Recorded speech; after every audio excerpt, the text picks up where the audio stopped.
उड़ीसा के रायगढ़ जिले में कातलान गांव में 7 अप्रैल को अंधेरे में रात के 3 बजे पुलिस दरवाजा तोड़कर घरों के अंदर घुस जाती है और बिजली काट गई। कई लोगों को उठाकर ले जाया गया।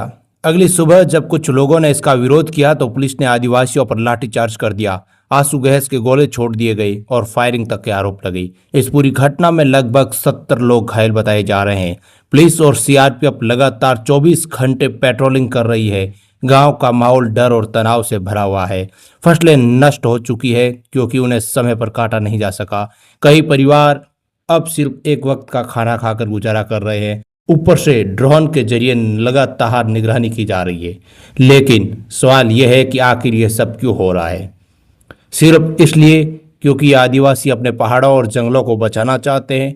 उड़ीसा के रायगढ़ और कालाहांडी जिलों की सीमा पर एक इलाका है सिजिमली हिल्स।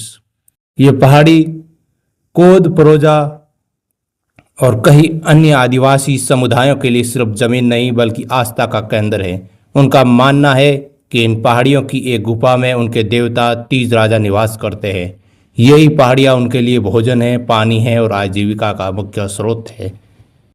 लेकिन साल 2023 में सरकार ने इसी क्षेत्र में बॉक्साइट माइनिंग का प्रोजेक्ट वेदांता कंपनी को दे दिया। अगर यहाँ माइनिंग होती है तो इन जंगलों, जल स्रोतों और खेती का अस्तित्व खत्म हो सकता है। अब ये पूरा इलाका फिक्स शेड्यूल एरिया में आता है, यानी संविधान द्वारा संरक्षित आदिवासी क्षेत्र। यहाँ किसी भी प्रकार की माइनिंग शुरू करने से पहले ग्राम सभा की सहमति लेना अनिवार्य होता है। लेकिन क्या सच में ये सहमति ली गई है?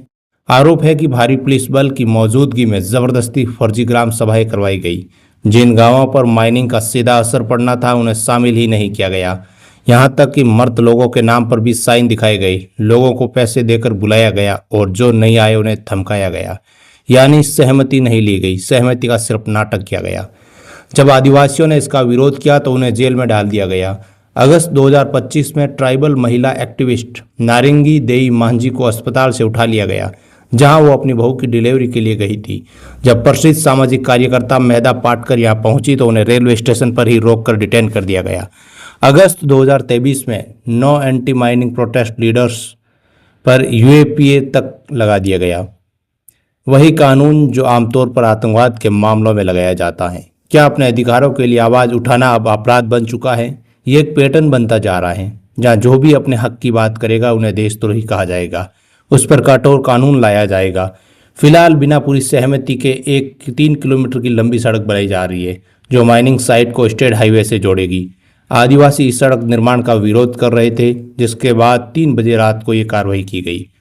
सबसे चौंकाने वाली बात यह है कि सिजिमली हिल्स नियमगिरी हिल्स से 100 किलोमीटर से भी कम दूरी पर है। नियमगिरी वही जगह है जहाँ सालों पहले वेदांता के खिलाफ बड़ा आंदोलन हुआ था और 2013 में सुप्रीम कोर्ट ने साफ कहा था कि माइनिंग पर अंतिम फैसला ग्राम सभा का होगा।